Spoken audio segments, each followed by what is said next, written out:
जो इराण इतकी वर्ष आपल्याला साथ देत होता, त्या इराणवरती ज्या प्रकारचे हल्ले होत आहेत आज, आपण इराणला साथ द्यायला पाहिजे होती.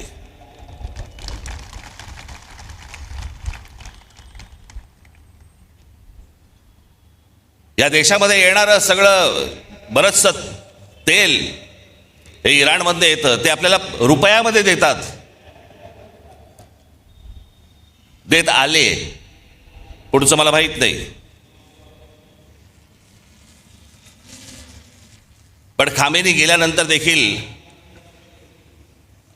आपल्या देशाच्या पंतप्रधानांनी कुठचंही निषेधाचं एक स्टेटमेंटही काढलं नाही, हल्ल्यावरती कुठचं स्टेटमेंट काढलं नाही. जो देश आजपर्यंत जम्मू काश्मीरच्या प्रश्नावरती देखील आपल्याला पाठिंबा देत आला, भारताला पाठिंबा देत आला, त्याच्या मागे आपण आज अडचणीच्या काळामध्ये उभे राहिलो नाही, याचा त्रास निश्चित भविष्यात होणार आपल्याला.